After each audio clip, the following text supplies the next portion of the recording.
શ્રી રામકૃષ્ણ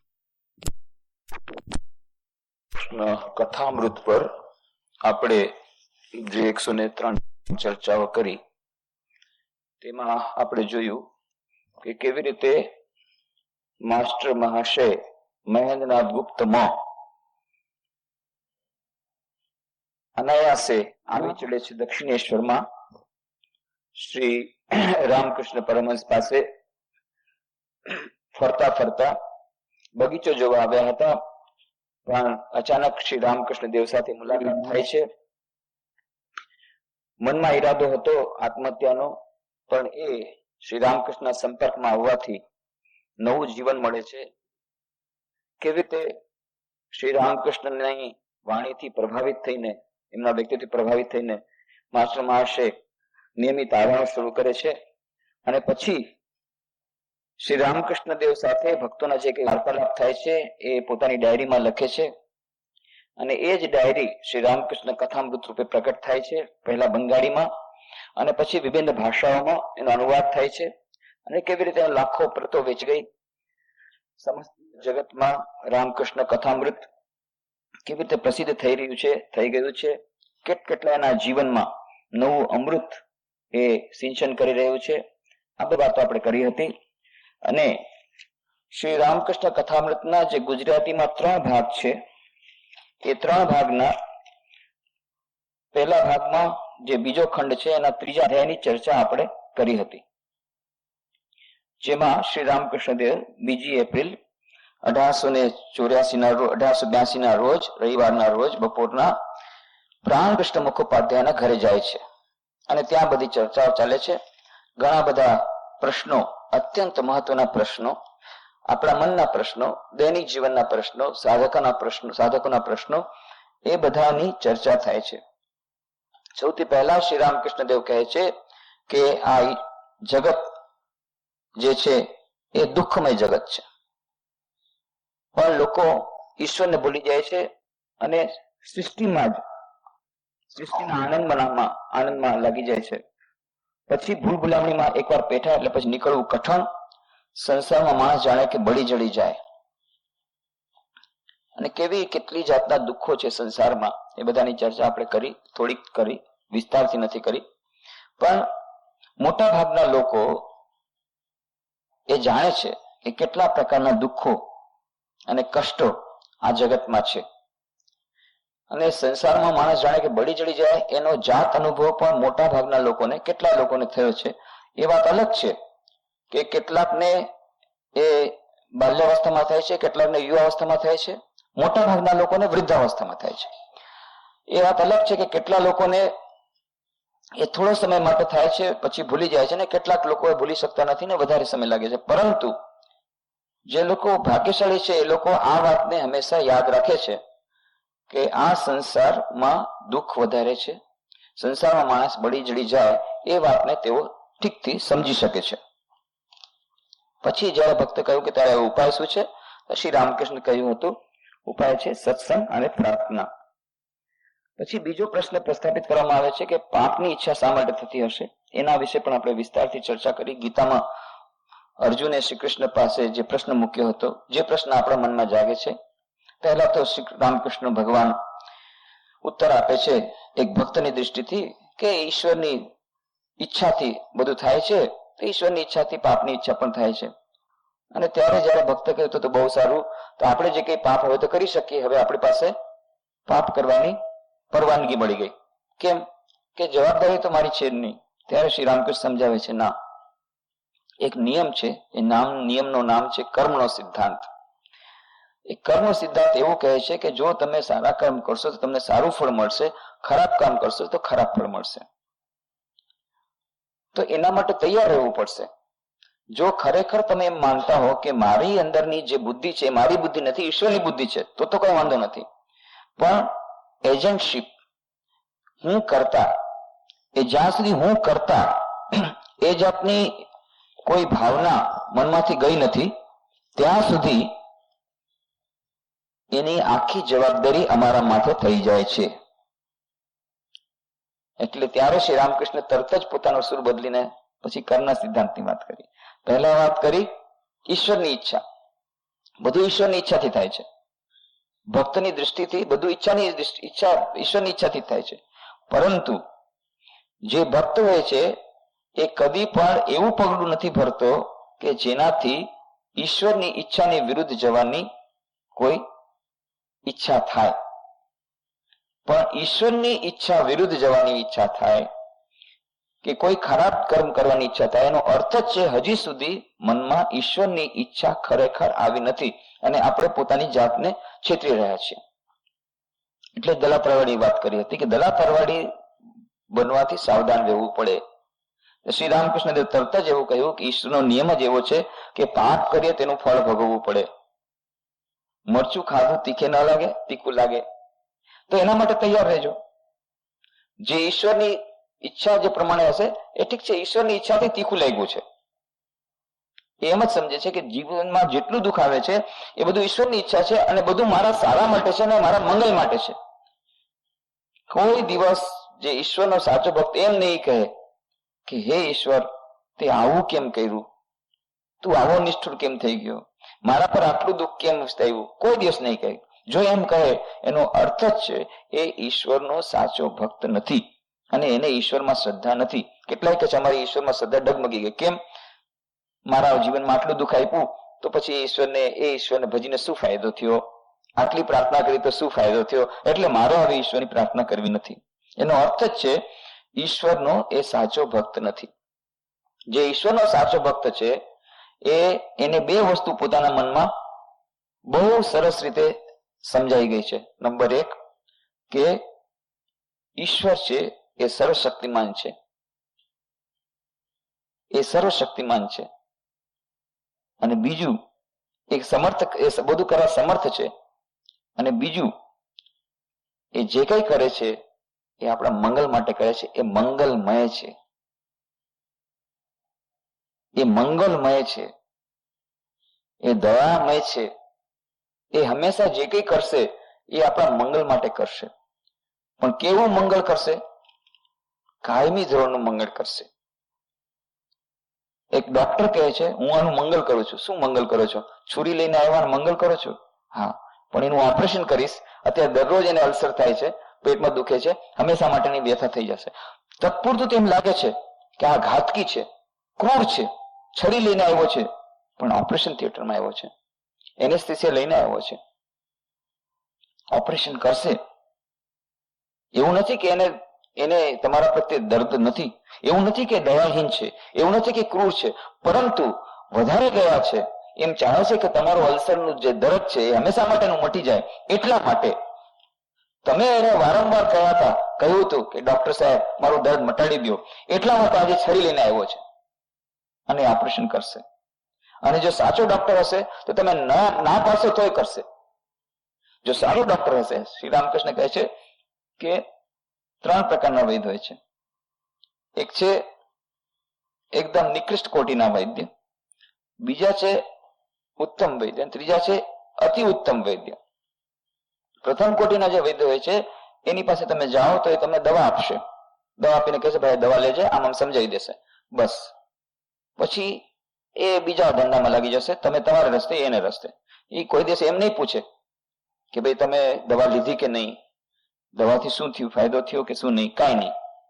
બીજા જે ઉત્તમ વૈદ્ય હોય છે એ શું કરે છે? દવા પણ આપે છે, પાછા જુએ છે, પાછા પૂછે છે દવા લીધી હતી કે નહીં, સમયસર લીધી હતી, ફાયદો કેટલો થયો, આ બધું પૂછે છે. આ ઉત્તમ વૈદ્ય. અને ત્રીજા એનાથી પણ ઉત્તમ વૈદ્ય એવા હોય છે, એ કેવા હોય છે? એ પૂછે છે કે તમે દવા લીધી કે નહીં, સમજાવે છે કે ના ભાઈ દવા નિયમિત રહ્યો તો તમારો રોગ દૂર થઈ જશે. અને જો દર્દી ન માને તો દર્દીની છાતી પર પાટું રાખી અને જબરદસ્તીથી એના મોઢામાં દવા નાખી દે છે. એનો અર્થ એ નથી કે ક્રૂર છે, કે ઘાતકી છે, દયાહીન છે, ના. એને એટલી બધી દયા છે, એને લાગે છે કે જો અત્યારે આ કામ નહીં કરું તો આવતીકાલે એ પીડાશે, રીબાઈને મળશે, એટલે ગમે એમ કરીને દવા પાઈ દઉં. એવી રીતે ઈશ્વર ઉત્તમમાં ઉત્તમ વૈદ્ય છે. એ જાણે છે કે આપણો જે ભવરોગ છે એ ભવરોગ દૂર કરવા માટે ક્યારે કેટલો ડોઝ આપવો પડે, એ ભવરોગમાંથી મુક્તિ થવા માટે ક્યારે કેવો ડોઝ આપવો પડે, ક્યારેક કડવી દવા પણ આપવી પડે. પણ એ કડવી દવા પણ જયારે આપે છે ત્યારે આપણે જો એમ માનીએ કે એ ભગવાનની કૃપા છે તો આપણે સાચા ભક્ત છીએ. ત્યારે જો આપણે એમ માનીએ કે ભગવાન તો ક્રૂર છે, ભગવાન દયાહીન છે, તો આપણી ભક્તિ કાચી છે. એવા કાચા ભક્ત માટે બીજો નિયમ સમજાવે છે. 2 નિયમ છે. એક છે કૃપાનો નિયમ, ઈશ્વરની કૃપાનો નિયમ, એ પણ ચાલે છે. સાથે સાથે મોટા ભાગના લોકો, જે લોકો ઈશ્વરમાં માને છે છતાં નથી માનતા એવા લોકો, અને જે લોકો ઈશ્વર નથી માનતા એવા લોકો, આ બંને લોકો માટેનો બીજો નિયમ ચાલે છે. એ નિયમનું નામ છે કર્મનો સિદ્ધાંત. જેવા કર્મ કરશો એવું ફળ મળશે, જેવું વાવશો તેવું લણશો. જે લોકો ખરેખર ઈશ્વરના ભક્ત છે એના માટે બીજો નિયમ છે ઈશ્વરની કૃપાનો સિદ્ધાંત. અને શ્રી મા શારદા દેવી કહે છે કે કર્મના સિદ્ધાંત પ્રમાણે જો કોઈના પ્રારબ્ધમાં લખાયેલો હોય કે ના એને તલવારનો ઘાવ સહન કરવો પડશે, જો એ બહુ ભગવાનને પ્રાર્થના કરે, ભગવાનને શરણાગત થાય, તો ભગવાનની કૃપાને પરિણામે એવું બને કે તલવારનો ઘાવ જે એને લાગવાનો છે, તલવારનો વાર લાગવાનો છે, એ ના લાગે, એ પ્રારબ્ધ મટાવી નાખે. શ્રીરામ મા શારદાદેવી કહેતા કે જેઓ ઈશ્વરના શરણાગત થાય છે, વિધાતા પોતાના હાથેથી કપાળ પર જે લખેલું હોય એ લૂછી નાખે છે. પરંતુ આ એક વાત છે કે થોડું કરી જાય છે. જો તલવારનો વાર મળવાનો હશે એને બદલે નાનકડી સોય લાગશે, એક ટાંચડી લાગશે. મરી જવાના હતા એક્સિડન્ટમાં, એને બદલે ફ્રેક્ચર થશે. એટલે જ કહે છે જયારે કોઈ એક્સિડન્ટ થાય કે મોટી ઘાતમાંથી બચી ગયા. કેમ? પ્રારંભમાં લખ્યું હતું જીવન ખતમ થવાનું હતું પણ બચી ગયા, એક મોટી ઘાતમાંથી બચી ગયા, નાનકડું સહન કરવું પડ્યું. જ્યારે પણ આપણા જીવનમાં દુઃખ આવે છે ત્યારે જો વિશ્લેષણ કરીએ તો આ દેખાશે કે કર્મનો સિદ્ધાંત સાથે સાથે કામ કરે છે. મોટા ભાગના લોકો માટે, જે લોકો હજી સુધી મનમાં જયારે પણ કોઈ આવે છે ભક્તો, હું પ્રથમ એક જ વાત પૂછું છું કે તમે ઈશ્વરમાં માનો છો કે નહીં? પેલી વાત તો બધા કે ઈશ્વર માનીએ છીએ. હવે બીજો પ્રશ્ન પૂછું છું, તમે ઈશ્વરમાં માનો છો તો ઈશ્વર એટલે કોણ? ઈશ્વરમાં તમારા કરતા થોડીક વધારે બુદ્ધિ છે કે નહીં? બસ આટલું તમે સ્વીકાર કરી લો. થોડીક વધારે બુદ્ધિ છે કે નહીં, કે તમારા કરતા સાવ બુદ્ધિ ઓછી છે. મોટા ભાગે જયારે આપણે ઈશ્વરને દોષ દેતા હોઈએ છીએ કે ઈશ્વરે આમ કર્યું ને ઈશ્વર તેમ કર્યું, ઈશ્વર આ સમજતો નથી ને ઈશ્વરને આટલું આમ આવડત નથી ને આટલું નથી કરતા આવડતું, ત્યારે આપણે એમ મનમાં સમજતા હોય છે, ભલે બોલતા ન હોઈએ, કે મારી જેટલી બુદ્ધિ છે એટલી બુદ્ધિ ભગવાને નથી. એને આમ કરવું જોતું હતું, એને મારા જીવનમાં આમ કરવું જોતું હતું, એને મારું પોસ્ટિંગ પહેલા અહીંયા કરી દેવું જોતું હતું, એને મારું ટ્રાન્સફર અહીંયા કરવું જોતું હતું, એ બરાબર સમજો નથી. એની બુદ્ધિ મારા કરતા ઓછી છે. એને ખબર નથી કે મારું ભલું શેમાં છે. આ આપણા મનની વાત હોય છે પણ આપણે કોઈને કહેતા નથી. અને ક્યારેક આપણે સમજતા પણ આવું આપણે સમજીએ છીએ કે ભગવાનની બુદ્ધિ, જયારે હું કહું છું ત્યારે ચોંકીએ છે. ના ના, એવું કેવું અમે માનીએ? અમે તો માનીએ જ છીએ ભગવાન પાસે તો બહુ વધારે બુદ્ધિ છે અમારા કરતા. બસ તો પછી તમારું સમસ્યાનું સમાધાન થઈ ગયું. જો તમે એમ સમજતા હો કે તમે ભગવાનને શરણાગત થયા છો, જો તમે એમ સમજતા હો કે ભગવાન કોઈ દી તમારું અમંગલ નહીં કરે, મંગલમય છે, અને જો તમે સમજતા હો કે ભગવાનને વધારે જરૂર ખબર પડશે કે તમારું મંગલ શેમાં છે, તમારા કરતા વધારે બુદ્ધિ છે, તો જે થાય છે એને સમજવા કરતા સહન કરવાનું શક્તિ આપ, સહન કરવાની શક્તિ માટે ઈશ્વરને પ્રાર્થના કરો. કેમ? કારણ કે જે કઈ આપણા જીવનમાં ઘટિત થઈ રહ્યું છે, જો આપણે ખરેખર ભગવાનના શરણાગત થયા છીએ તો એ ભગવાનની ઈચ્છાથી થાય છે. અને ભગવાનની ઈચ્છા એવી નથી કે મારો ભક્તનું અમંગલ થાય, ક્યારેય એમ વિચાર નહીં કરે. અને એને એ ખબર છે કે તમારું મંગલ શેમાં છે. અત્યારે મારી બુદ્ધિ પ્રમાણે મને એમ લાગે છે કે મારું પોસ્ટિંગ પોરબંદરમાં થાય તો સારું, પણ ભગવાનને જો એમ લાગતું હશે કે આના સર્વાંગીણ કલ્યાણ માટે, એના પૂર્ણ કલ્યાણ માટે, એના પરિવારજનોના કલ્યાણ માટે, એના આધ્યાત્મિક કલ્યાણ માટે, એના સર્વસ્વ કલ્યાણ માટે એને હમણાં હિંમતનગર ટ્રાન્સફર થવું જોઈએ તો હિંમતનગર જ મોકલશે. તમે ગમે એટલી પ્રાર્થના કરશો. પણ જો તમે એમ પ્રાર્થના કરશો કે ભગવાન મને હિંમતનગર ન મોકલો, મારા માટે તમારા કરતા વધારે સારી બુદ્ધિ છે અને હું એમ જાણું છું કે ના મને ભુજમાં જ રહેવાથી જ બરાબર રહેશે, તો પછી નહીં ટ્રાન્સફર કરે, પછી આવશે ધરતીકંપ, મરી જશો. એમાં પછી જવાબદાર ભગવાન નથી. ભગવાનને બહુ ઈચ્છા હતી કે તમને બચાવવા માટે, એટલા માટે ધરાર તમારું ટ્રાન્સફર કર્યું. તમે કહેતા હતા તોય તમારું ટ્રાન્સફર હિંમતનગર કર્યું પરિવાર સહિત. પણ તમે ન માન્યા. તમે કહેતો હું તમને એમ જ માનીશ કે તમારામાં બુદ્ધિ ઓછી છે, તમને મારું મંગલ છે એમાં ખબર નથી. જો તમે મારું ત્યાંનું ટ્રાન્સફર રોકાવી દો હિંમતનગરનું, તો જ હું માનીશ કે તમે સાચા ભગવાન છો. નહીં તો હું પૂજા પાઠ છોડી દઉં છું. હું કાલથી તમારા મંદિરમાં જવાનું જ નથી ને. એવા કેવા ભગવાન? આવડું નાનકડું તમે ટ્રાન્સફર નોટ કરી શકો તો શેના ભગવાન? સર્વ સમર્થ ભગવાન, સમસ્ત વિશ્વના સૃષ્ટિ સ્થિતિ પ્રલય કરવા વાળા, અને આટલું મારું ટ્રાન્સફર ના અટકાવી શકો? એ તો હું અટકાવી શકું, પણ મારે અટકાવવાની ઈચ્છા નથી. પણ તેમ છતાં જો તમે આટલું કહે છે મારે પૂજા પાઠની તારે જરૂર નથી, પણ તને આટલું નથી, જયારે બહુ જીદ કરે છે તો લે જા ટ્રાન્સફર અટકાવી દીધું. પછી ધરતી કંપાયો, બધા મરી ગયા દબીને. એક તમે એકલા જીવતા રહ્યા, બાકી પરિવાર વાળા મરી ગયા. પછી રડીને શું ફાયદો? હે ભગવાન, તે બહુ કૃપા કરી હતી, હિંમતનગર વયો ગયો હોત, અત્યારે હિંમત વગર ન થયો હોત. પણ ત્યારે નથી સમજાતું. ઘણી વાર આપણે બહુ પાછળથી સમજાય છે કે આપણા જીવનમાં જે કઈ ઘટના ઘટી હતી એ આપણા સારા માટે ભગવાને કરી હતી, જો આપણે શરણાગત હોય તો. એ નથી સમજાતું. અને મોટા ભાગના લોકો એટલા માટે ખરે ટાણે, વિપત્તિ ટાણે ઈશ્વર પરની શ્રદ્ધા ગુમાવી બેસે છે. એનું કારણ એક જ છે કે એ લોકોને એમ લાગે છે કે મારામાં જે બુદ્ધિ છે ઈશ્વર કરતા જરાક વધારે છે, અને મને ખબર વધારે પડે કે મારું કલ્યાણ શેમાં છે, મારું અકલ્યાણ શેમાં છે, મારું મંગલ શેમાં છે, મારું અમંગલ શેમાં છે, એ મને વધારે ખબર પડે, ભગવાનને ખબર ન પડે. એટલા માટે ભગવાનને હું જેમ ડિક્ટેટ કરું એમ જો એ કરે, હું જેમ કહું એમ કરે તો એ ભગવાન. અને ભગવાનનો અર્થ જ છે કે જેમ ભગવાન ચાહે એમ જ જગતમાં થાય છે. પણ આપણે એમ ચાહીએ છીએ કે હું જેમ કહું એમ ભગવાન કરે. એ કોના માટે કરે છે? ખરેખર શ્રીમદ ભાગવતમાં કહે છે કે હું સ્વતંત્ર નથી, હું પોતે પણ સ્વતંત્ર નથી. હું પોતે ભક્તોનો દાસ છું અને ગુલામ છું, અને ભક્તોની ઈચ્છાને આધીન છું. હું પોતે સ્વતંત્ર નથી. બધા એમ લાગશે કે ઈશ્વર સ્વતંત્ર છે. ના, કે હું સ્વતંત્ર નથી. હું પોતે પણ ભક્તોની, જે સાચા ભક્તો છે, પરમ ભક્તો છે, એ પરમ ભક્તોની ઈચ્છાને પરાધીન છું. અહમ ભક્ત પરાધીનો. શ્રીમદ ભાગવતમાં શ્લોકમાં કહે છે અહમ ભક્ત પરાધીનો. હું સ્વાધીન નથી, હું પરાધીન છું. ભક્તની ઈચ્છા પ્રમાણે હું ચાલુ છું. પણ એ તો બહુ ઊંચી વાત છે. એવા ભક્તો છે પ્રહલાદ, નરસિંહ મહેતા, એના જેવા ભક્તોની ઈચ્છા પ્રમાણે ભગવાન ચાલે છે. પરંતુ આપણા જે સાધારણ લોકો માટે જયારે આપણે વાત કરીએ છીએ ત્યારે હજી આપણી જયારે ભક્તિ આટલી પાકી નથી થઈ, ત્યારે આપણે કર્મનો સિદ્ધાંત સમજી લેવો પડશે કે આપણા જીવનમાં જે કઈ ઘટના ઘટે છે એ ઈશ્વરની ઈચ્છાથી નથી ઘટતી, આપણા પોતાના કર્મોના પરિપાક રૂપે ઘટે છે. ઈશ્વરની ઈચ્છા પ્રમાણે કોના જીવનમાં ઘટના ઘટે? નરસિંહ મહેતાના જીવન. અને એના જીવનમાં જયારે ઘટના ઘટે તો એ નરસિંહ મહેતા શું કે છે? જયારે એના જીવનમાં કોઈ પણ ઘટના ઘટે છે ત્યારે એમ જ કહે છે આ ઈશ્વરની કૃપા છે, ચાહે સારી હોય ચાહે ખરાબ. એ એમ નથી કહેતા કે હું આટલો મોટો ભગત અને મારું આટલું અપમાન કરાવ્યું તે. ના, એ કોઈ દિવસ એમ નથી કહેતા. જે કઈ છે બધું ભગવાનનું પ્રસાદી રૂપે સમજીને બધું સહન કરે છે. પત્ની મરી જાય છે તો ઈશ ભલું થયું ભાંગી જંજાળ, સુખે સમરસુ શ્રી હરિ. નરસિંહ મહેતા કહે છે ભલું થયું ભાંગી જંજાળ, સુખે સમરસુ શ્રી હરિ. કેવી પત્ની હતી?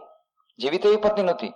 એમ તો ઘણા પતિ આજકાલ કહે છે ભલું થયું ભાંગી જંજાળ, હવે કરશું બીજા વિવાહ. એ અલગ વાત છે કે બીજી સારી પત્ની મળશે. આવી રીતે નહીં. સારી પત્ની હતી, એને અનુકૂળ હતી, ભક્તિમાં સાથ આપતી હતી, બધું કામ કરતી હતી.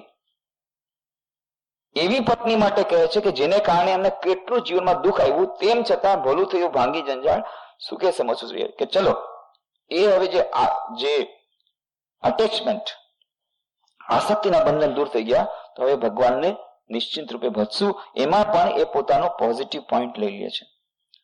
એટલા માટે આજે બે વસ્તુ સમજવાની છે કે જે કઈ જગતમાં થાય છે એ ઈશ્વરની ઈચ્છાથી થાય છે, અને જે કઈ ઈશ્વરની ઈચ્છાથી થાય છે મંગલ માટે થાય છે. અને એટલા માટે ઈશ્વરને શરણાગત થઈને ઈશ્વરની ભક્તિ કરીને રહેવું, આ એક વાત છે. અને એના માટે તો ધીરે ધીરે આપણે પોતાની જાતને તૈયાર કરવી પડે. પણ જ્યાં સુધી આપણી ભક્તિ એટલી પાકી નથી થઈ, જ્યાં સુધી આપણી શરણાગતિ સંપૂર્ણ નથી થઈ, જ્યાં સુધી આપણે હજી પણ મનમાં માનીએ છીએ કે મારી પાસે ભગવાન કરતા એક છટાક બુદ્ધિ જરાક વધારે છે, જાણે કે જાણે એમ માનતા હોઈએ, ત્યાં સુધી આપણે કર્મના સિદ્ધાંતને માનવો પડે. કારણ કે બાકી બધા માટે લાગુ પડે છે કર્મનો સિદ્ધાંત. કૃપાનો સિદ્ધાંત લાગુ પડે છે ઉચ્ચ કોટીના ભક્તો માટે, અથવા જે લોકો સંપૂર્ણ શરણાગત થયા છે એ લોકો જ કહી શકે. જે ગીત છેલ્લે ગાયું શ્રી રામકૃષ્ણ દેવે, શકલી તોમાર ઈચ્છા ઈચ્છા મયી તારા તુમી, તોમાર કર્મ તુમી કરો લોકે બોલે કોરિયામી. હે માં, બધી તારી જ ઈચ્છા છે. શકલી તમારી ઈચ્છા, ઈચ્છામય તારા તુમી, તમે ઈચ્છામય છો. તમાર કર્મ તુમી કરો લોકે બોલે કોરિયામી. તમાર કર્મ તમે જ કરો છો, લોકો કહે છે હું કરું છું, પણ છેવટે ખરેખર કરનાર તો તમે છો. આમી જંત્ર તુમી જંત્રી, આમી ઘર તુમી ઘરણી. હું યંત્ર છું અને તમે યંત્રી છો. આપણે ઇન્સ્ટ્રુમેન્ટ છીએ, આપણે ઇન્સ્ટ્રુમેન્ટ છે, એ યંત્રી છે. શ્રી કૃષ્ણ ભગવાન પણ ગીતામાં એ જ વાત કહે છે અર્જુનને. કારણ કે અર્જુન ઉત્તમ કોટીનો એ ભક્ત હતો, એટલે એને વાત કરી. કારણ કે હવે સમજવાની શક્તિમાન થઈ ગયો હતો. ધીરે ધીરે એનો પહેલા તો બહુ અહંકાર હતો, જોઈ લો કોણ કોણ મારી સાથે યુદ્ધ થવા આવ્યા છે, જોઈ લો. પણ જયારે આ બધું એનો અહંકાર ગયો કે ના, મારું ગાંડી થરથર કાંપે છે, મારા પગ થરથર કાંપે છે, ગાંડી મારા હાથમાંથી નીકળી જાય છે, હે ભગવાન હવે હું શરણાગત થયો છું અને મારાથી પોતાનાથી કઈ નહીં થાય અને હું તમારા શરણાગત. ત્યાર પછી શ્રી કૃષ્ણ ભગવાન ધીરે ધીરે ધીરે ધીરે કેટલાય ડોઝ આપીને પછી 18મા અધ્યાયમાં છેવટે કહે છે કે હા, ઈશ્વર સર્વભૂતાનામ હૃદ્દેશ્ય અર્જુન તિષ્ઠતિ, ભ્રામયાન સર્વભૂતાની યંત્રારૂઢાની માયા. ઈશ્વર સર્વભૂતાનામ હૃદ્દેશે અર્જુન તિષ્ઠતિ. હે અર્જુન, ઈશ્વર બધાના હૃદયમાં રહેલા છે. અને શું કરે છે? બેઠા બેઠા ઈશ્વર સર્વભૂતાનામ હૃદ્દેશે અર્જુન તિષ્ઠતિ, ત્યાં રહે છે. અને શું કરે છે? ભ્રામયાન, ફેરવે છે, ચક્કો ફેરવે છે. સર્વભૂતાની, બધા જીવોના ચક્કાને ફેરવે છે. ભ્રામયાન સર્વ યંત્રારૂઢાની માયા, પોતાની માયાના યંત્રથી બધા એને ફેરવે છે, ચક્કુ ફેરવે છે. જેમ એક ઓપરેટર, મશીન ઓપરેટર મશીન ફેરવે, એવી રીતે બધાને ફેરવે છે. અને એની ઈચ્છાથી આ બધું થાય છે. એટલા માટે તું જો એમ માનતો કે હું યુદ્ધ નહીં કરું, તું નથી કરવાનો, તને કરાવવાળો તો હું છું. તો એનું જો તું એમ માનતો હોઈશ એના પાપ પુણ્ય મને લાગશે. પણ જો તું એમ માનતો કે હું બધાને જોઈ લઈશ કોણ કોણ મારી સામે આવે છે, તો એનું પાપ તને લાગશે. જયારે આ બધું સમજાયું, ઈશ્વર સર્વભૂતાનામ હૃદ્દેશ્ય અર્જુન તિષ્ઠતિ, ભ્રામ્યાન સર્વભૂતાની યંત્રારૂઢાની માયા, તમેવ શરણમ ગચ્છ સર્વભાવેન ભારત. એટલા માટે શું થા? તું શરણાગત થઈ જા, સંપૂર્ણ શરણાગત થઈ જા, સર્વભાવેન ભારત. તત્ પ્રસાદાત પરામ શાંતિમ સ્થાનમ પ્રાપ્સ્યસી શાશ્વતમ. અને આવી રીતે જયારે સંપૂર્ણ શરણાગત થઈ જાય પછી તને શાશ્વત શાંતિ મળશે. પણ આ બહુ ઉચ્ચ કોટીની વાત છે. છેલ્લે બધાને એક વાર આવી સ્થિતિમાં આવવું પડશે. ક્યારે આવશું? જ્યારે આપણને સમજાશે કે આપણી પાસે જે બુદ્ધિ છે એ બુદ્ધિ ભગવાનની બુદ્ધિ કરતા એક છટાક ઓછી છે.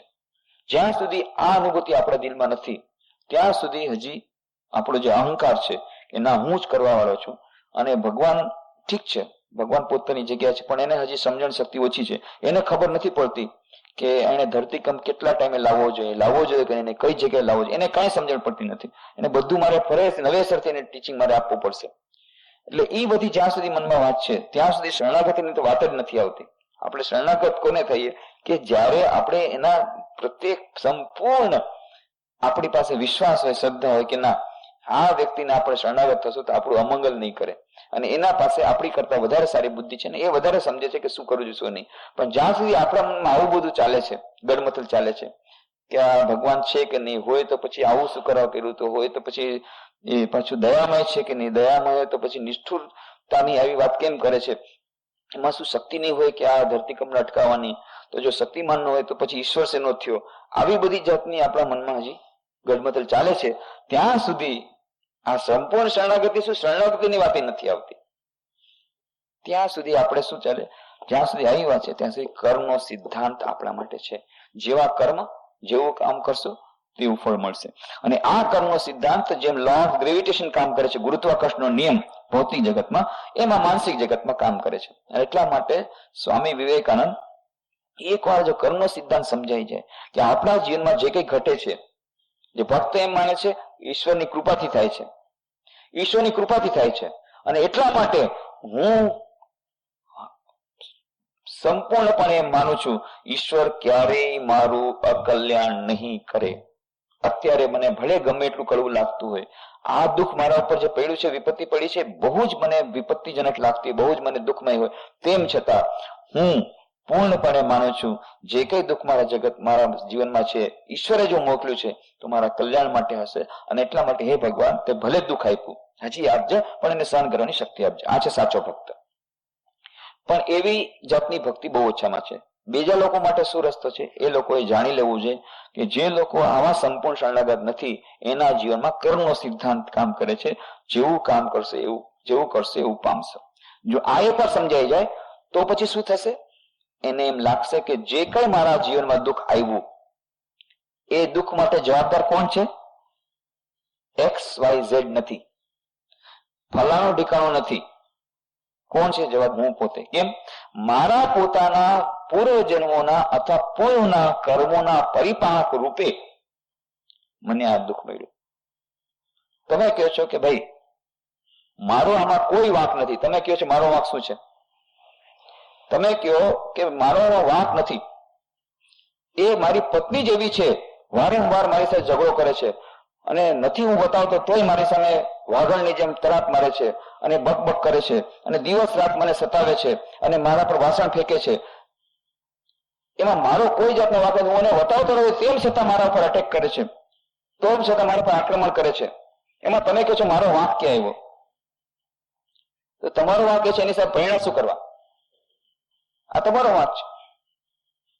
પત્ની તમારી ખરાબ છે, ઠીક છે, તમારો વાંક કઈ નથી, તમારો વાંક 0%, તમારી પત્નીનો વાંક 100%, એ તો માની લીધું. પણ તમારો વાંક એટલો કે એને તમે પરણ્યા શું કામ? એ તો મા બાપે પરણાવી દીધા. મા બાપે પરણાવી દીધા, પણ મા બાપે તો તમને જાણી કરીને ખાડામાં નતા નાખ્યા, એને તો જોઈ કરીને નાખ્યા હતા.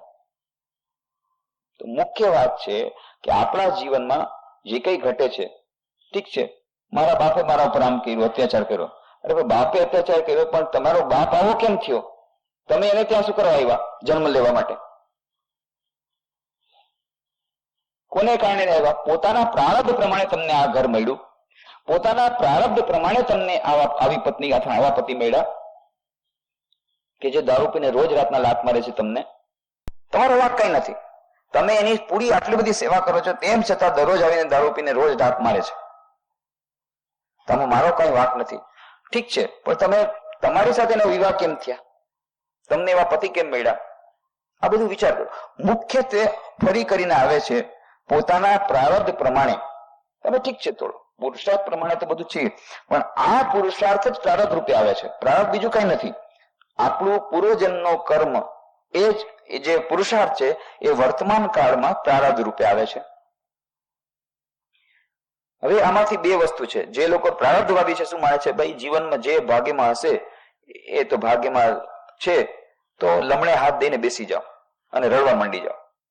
પણ એ કર્મના સિદ્ધાંતથી બીજી શીખ મળે છે. સ્વામી વિવેકાનંદ કહે છે, જો ખરેખર તમે કર્મના સિદ્ધાંતમાં માનતા હો, જો તમે એમ માનતા હો કે જે કઈ કર્મ અત્યારે નસીબ છે, નસીબની વાત સાચી છે, પણ નસીબ કોણે બનાવ્યું?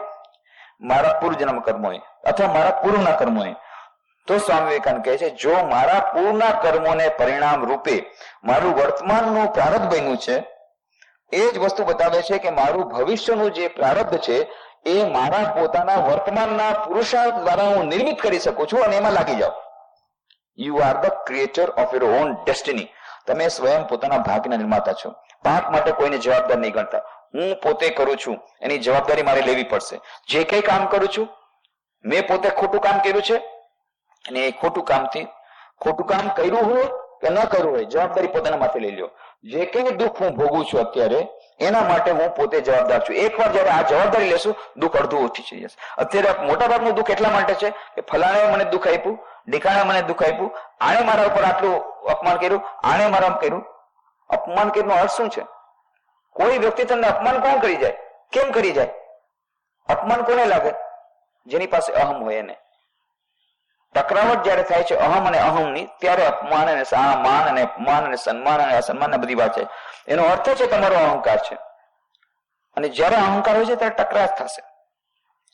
તો જ્યારે હું માની લઉં છું કે મારા જીવનમાં જે કઈ કર્મ, જે કઈ દુઃખ આવે છે એ દુઃખો માટે હું પોતે જવાબદાર છું, તો એનાથી બે વસ્તુ થાય છે કે એનાથી આજે બીજા ઉપર આપણે દોષ નાખવાની વાત કરીએ છીએ, દોષ નાખવાની જયારે પ્રવૃત્તિ ઓછી થઈ જાય છે, આપણું દુઃખ અડધું ઓછું થઈ જાય છે.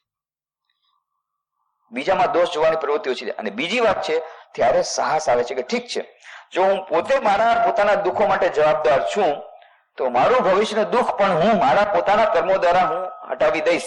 અને એટલા માટે હવે પુરુષાર્થમાં લાગી જાઉં. અને એનું આશાનું કિરણ છે.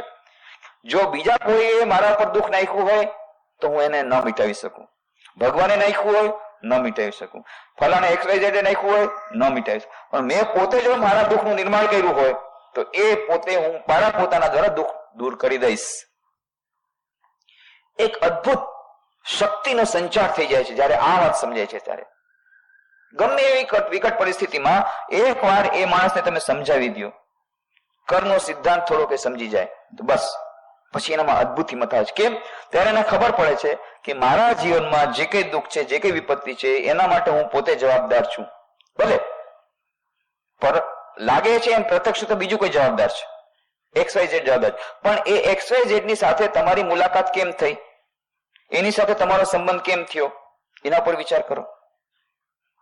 ખાડામાં તમે કેમ પડ્યા? ખાડામાં પડ્યા પછી વાગ્યું એ બરાબર છે, પણ ખાડામાં કેમ પડ્યા એ વિચાર કરો. તો પછી સમજાશે કે ના, એના માટે હું જવાબદાર. જો હું જવાબદાર છું તો બસ પતી ગયું. હવેથી મારે આ કામ નથી કરવું અને હું ત્યાંથી પોતાની ગાડી પાછી વાળી લઈશ અને બીજી દિશામાં જઈશ. અદ્ભુત શક્તિનો સંચાર થાય છે. જ્યારે મને લાગે છે કે મારા જીવનની ગાડીનું સ્ટીયરિંગ વ્હીલ કોઈકના હાથમાં છે, ત્યાં સુધી નિરાધાર, અસહાય, નિરાશ, હતાશ એમ અનુભવું છું. જ્યાં ખબર પડી કે સ્ટીયરિંગ વ્હીલ મારા હાથમાં છે, જો જે લોકો ગાડીમાં બેસતા હશે ડ્રાઈવરની બાજુમાં, એ લોકો વારંવાર કે એ જરા ઓછી કરો, જરા ઓછી કરો, સ્પીડ ઓછી કરો, સ્પીડ ઓછી કરો. અરે જો ડ્રાઈવરને કઈ નહીં, અરે તમે ચૂપચાપ બેસો. એના હાથમાં સ્ટીયરિંગ વ્હીલ છે, એને કોન્ફિડન્સ છે, એને કોઈ દિવસ એવો ડર લાગતો નથી. જે બાજુમાં બેસે છે ડર લાગે છે, સામેથી મોટી ગાડી આવી ગઈ, તમે આટલી સ્પીડમાં જાઓ છો, અહીંયાથી ઘોટાનું દળ આવી ગયું, એને કઈ નથી. કેમ? એને કોઈ દિવસ ડર નથી લાગતો, કારણ કે એના હાથમાં સ્ટીયરિંગ વ્હીલ છે. એને ખબર છે ગમે ત્યારે બ્રેક લે ત્યારે સ્ટીયરિંગ વ્હીલ આમ ફેરવી દઈશ, પાસે બેસવા. જ્યારે ખબર પડી ગઈ મારા જીવનનું સ્ટીયરિંગ વ્હીલ મારા હાથમાં છે, તરત જ અદ્ભુત સાહસ આવે છે. એટલા માટે કર્મ તેનું રહસ્ય સ્વામી વિવેકાનંદ પુસ્તકમાં બહુ સરસ સમજાવે છે. આપણે શીખી લેવું જોઈએ કે આપણે પોતે જ્યાં સુધી આપણી જાતને ગ્રહણ યોગ્ય બનાવી નહીં ત્યાં સુધી આપણને કંઈ થઈ શકે નહીં. જ્યાં સુધી શરીર તૈયાર ન હોય ત્યાં સુધી તેમાં કોઈ રોગ ન થાય. આ નિયમ છે. કોઈ પણ રોગ જયારે શરીરમાં આવે છે, ક્યારે આવે છે? જયારે આપણું શરીર એના માટે તૈયાર થાય છે. બધાને રોગ નથી થતો. કેટલા બધા કીટાણુ બહાર હોય. રોગ કોને થાય? એનું શરીર તૈયાર થાય રિસીવ કરવા માટે રોગ, તો એને થાય. બધાને રોગ નથી થતો. એકલા જંતુઓ ઉપર જ રોગનો આધાર નથી, પણ શરીરની અંદર અગાઉથી જ રહેલી અમુક પરિસ્થિતિ ઉપર પણ તેનો આધાર છે. જેને માટે આપણે યોગ્ય હોઈએ તે જ માત્ર આપણને મળે છે. આપણને શું મળે છે? જેના માટે આપણે યોગ્ય હોઈએ. સુખને માત્ર યોગ્ય હોય તો સુખ મળે છે, દુઃખને માટે યોગ્ય હોય તો આપણે દુઃખ મળે છે. આપણી પોતાની યોગ્યતા પ્રમાણે મળે છે. આપણી પોતાની યોગ્યતા પ્રમાણે આપણે પોતે કરેલા કર્મને પરિપાક રૂપે આપણી જે સ્થિતિ છે એ પ્રમાણે આપણને મળે છે. આપણે આપણું અભિમાન મૂકી દઈને સમજી લઈએ કે કોઈ દુઃખ બે ગુના કદી આવતું નથી. આપણે શું કહીએ છીએ? મેં શું ગુનો કર્યો હતો કે મને ભગવાન ત્યાં આટલું દુઃખ આપ્યું? મેં તો કોઈ ગુનો નથી કર્યો. મેં તારું શું બગાડ્યું હતું? એ નાના 2 વર્ષના છોકરાએ શું બગાડ્યું હતું કે એના ઉપર આવ્યો મોટો પથ્થર પડ્યો? આપણને નથી સમજાતું. એ જયારે કર્મ સિદ્ધાંત સમજાશે, સૂક્ષ્મ બુદ્ધિ છે એ લોકો સમજી શકે છે. જે કઈ થાય છે એની પાછળ કર્મ સિદ્ધાંત કામ કરે છે. અત્યારે નથી કર્યું, બધું સિંચિત છે. કરંટ ડિપોઝિટમાં તમારું નીલ બેલેન્સ છે અથવા બહુ ઓછા રૂપિયા છે. ફિક્સ ડિપોઝિટમાં જુઓ કેટલા છે, ત્યાં લોકરમાં કેટલું બધું રાખેલું છે તો જુઓ. એ જુઓ કર્મના રૂપે. અત્યારે કરંટ એકાઉન્ટમાં બહુ લાગે છે કે મેં તો કોઈ ખરાબ કામ નથી કર્યું. પૂર્વ જન્મના હજારો જન્મના કર્મ સિંચિત, સારા અને નરસા બંને સિંચિત કરી રાખેલા છે, બંને પ્રકારના રાખેલા છે. તો કહે છે કોઈ દુઃખ બે ગુના કદી આવતું નથી, એક પણ ફટકો ગેરવાજબીપણે કદી પડતો નથી. આપણા જીવનમાં એક પણ ફટકો, મોટા ભાગના આપણે ફટકાથી બહુ દુઃખી એટલા માટે થાય છે કે આ ફટકો મને નહોતો પડવો જોતો તો પડ્યો, હું આના માટે જવાબદાર નથી, ગુનેગાર નથી, અને તેમ છતાં અન્યાય મારા પર થયો છે. કોઈ અન્યાય નથી થતો. અન્યાય થાય છે, કોઈ XYZ અન્યાય કરતો હશે, એ અન્યાય કરે છે, પણ આપણા ઉપર અન્યાય કેમ કર્યો, બીજા ઉપર કેમ ન કર્યો? એનું કારણ છે કે મેં પોતાની જાતને રિસીવ કરવા માટે એ અન્યાય સહન કરવા માટે પોતાની જાતને તૈયાર કરી હતી. તો કહે છે એક પણ ફટકો ગેરવાજબી પણ કદી પડતો નથી. મારા પર આવેલું એક અનિષ્ટ એવું નથી કે જેને માટે મેં મારે પોતાને હાથે રસ્તો તૈયાર ન કર્યો હોય. આપણે સમજવું જોઈએ. તમે જો પોતાનું પૃથક્કરણ કરી જોશો તો જણાશે કે તમને લાગેલો દરેક આઘાત તમે તેને માટે તમારી જાતને તૈયાર કરી હતી માટે જ આવ્યો હતો. પણ આના માટે પૃથક્કરણ કરવું પડશે, ખૂબ વિશ્લેષણ કરવું પડશે. આપણા જીવનમાં જે કંઈ આઘાત આવ્યા છે, શરૂઆતમાં તેમ જ લાગશે XYZ, આને કારણે આઘાત આવ્યો, આને મારા ઉપર આમ અત્યાચાર કર્યો, આને મારા ઉપર અન્યાય કર્યો. ખૂબ ઊંડે ઊંડે વિચાર કરવાથી ખબર પડશે કેમ આવ્યો. કારણ કે મેં મારી પોતાની જાતને એના માટે તૈયાર કરી. એટલા માટે હું જ જવાબદાર છું. જયારે એક વાર પોતાની ઉપર જવાબદારી લઈ લીધી તો બહુ હિંમત આવી જાય છે. ઠીક છે, હું જવાબદાર છું, હવે હું ફેંકી દઈશ, એ ભાર હું ફેંકી દઈશ. મારા હાથમાં છે ને ફેંકવાનું. સ્ટીરિંગ વ્હીલ તો મારા હાથમાં, હું ગાડી ફેરવી લઈશ. સ્ટીરિંગ વ્હીલ બીજા હાથમાં છે તો હું લાચાર છું, હું નિરાશ છું, હતાશ છું. કહે છે તમે તેને માટે તમારી જાતને તૈયાર કરી તે માટે જ આવ્યો હતો. એક અડધું તમે કર્યું અને બીજું અડધું બહારની દુનિયાએ કર્યું. ફટકો એ રીતે આવ્યો. એ આપણને વિચારશીલ બનાવશે. સાથોસાથ આ જ પૃથક્કરણમાંથી આશાનો સૂર પણ ઉઠશે. એ સૂર આ છે, બાહ્ય જગત પર મારો જરા પણ કાબુ ભલે ન હોય, પરંતુ જે મારામાં અને મારી નજીક છે, જે મારી પોતાની જ દુનિયા છે, તે તો મારા કાબુમાં છે જ. નિષ્ફળતા લાવવા માટે જો આ બેઉ દુનિયાની હાજરી એક સાથે જરૂર હોય, ફટકો લાગવાને માટે જો એ બંનેની એકી સાથે આવશ્યકતા હોય, તો જે દુનિયા મારા કાબુમાં રહેલી છે તેનો ફાળો જો હું ન આપું તો પછી ફટકો આવી જ કેવી રીતે શકવાનો છે? જો હું મારી જાત પર ખરો કાબુ મેળવી લઉં તો ફટકો કદી ન આવે. બંને ફેક્ટર જવાબદાર છે, એક્સટર્નલ, ઇન્ટરનલ. બહાર માઇક્રોબ્સ આટલા બધા છે, કેટલા બધા મલેરિયાના મચ્છરોના એ બધા આવેલા છે, અને મચ્છરો કરડે પણ છે, બધાને કરડે છે, અને એમાં કેટલી બધી જાતના જમ્સ હોય છે, પણ બધાને મલેરિયા થતો નથી. જેનું શરીર તૈયાર થઈ ગયું છે મલેરિયા લાવવા માટે, જેનું શરીર નિર્બળ છે એને, અથવા તો જયારે કોઈ બીમારી આવે છે તો એ જેનું શરીર નિર્બળ છે એના ઉપર આવે. કેવી રીતે? બધી જગ્યાએ જમ્સ હતા પણ બધા ઉપર અસર ન કરી. એક્સટર્નલ તો જવાબદાર છે જ, પણ ઇન્ટરનલ જો આપણી સ્ટ્રોંગ હોય તો કોઈ ફટકો ના આવી શકે.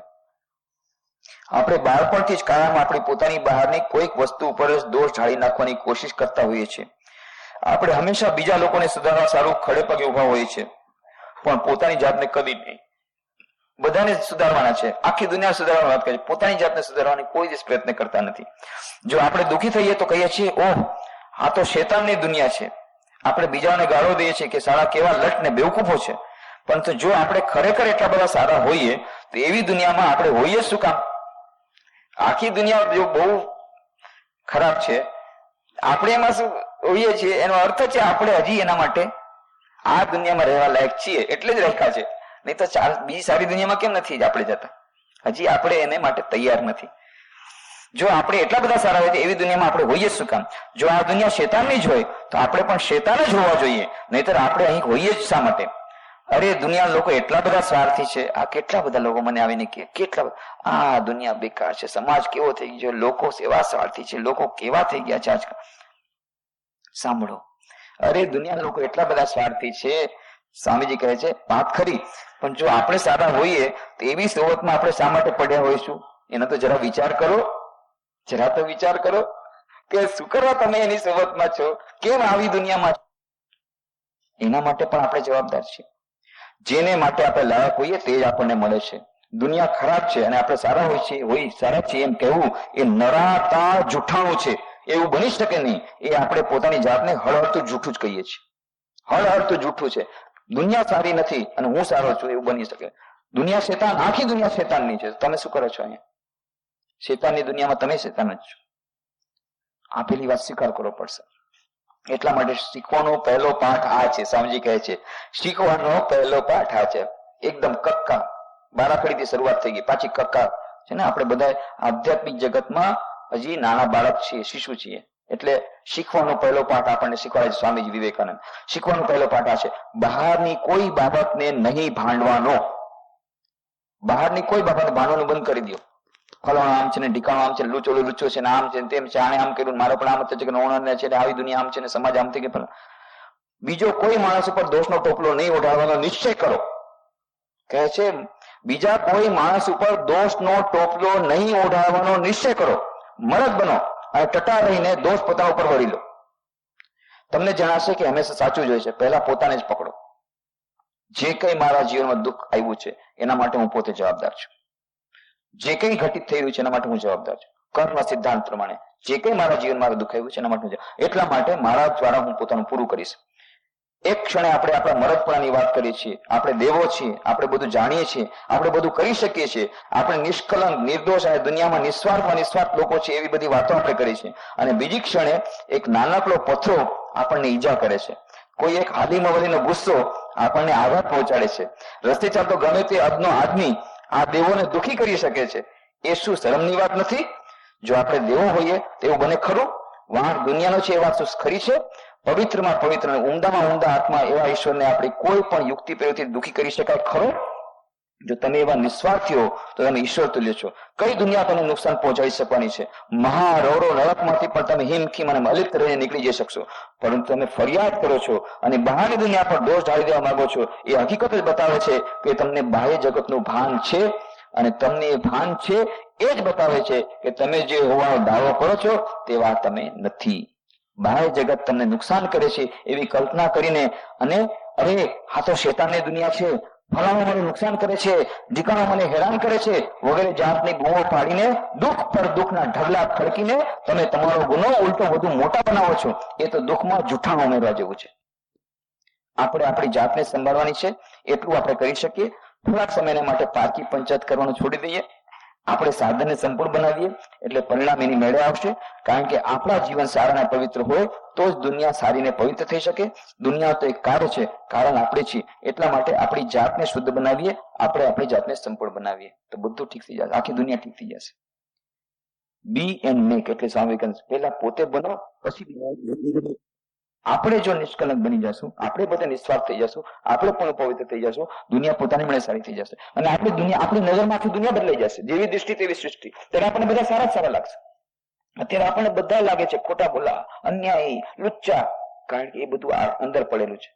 પણ જે લોકો આવી રીતે પૂર્ણ પવિત્ર બની ગયા છે એને એ બધું એક અલગ જ દુનિયા બદલાઈ જાય છે. એટલા માટે જો આપણને જૂઠાણું લાગતું હોય, જો આપણને કોઈ ખરાબી લાગતી હોય, એ ખરાબી આપણા અંદરની છે. અંદરનો મેલ પેલા સુધારવાનો પ્રયત્ન કરીએ. હમણાં આપણી પાસે બહુ ટાઈમ ઓછો છે. પારકી પંચાયત પૂરી કરી દો, પારકી પંચાયત મૂકી દો. આને સુધારવાનું, આને સુધારવાનું, પેલા પોતાની જાતને સુધારવામાં જ આપણે ઘણો ટાઈમ લાગી જશે. પણ એનો અર્થ નથી કે બીજાની સેવા નથી કરવાની. સેવા બીજાની કરવાની છે, પોતાની જાતની ચિત્ત શુદ્ધિ માટે.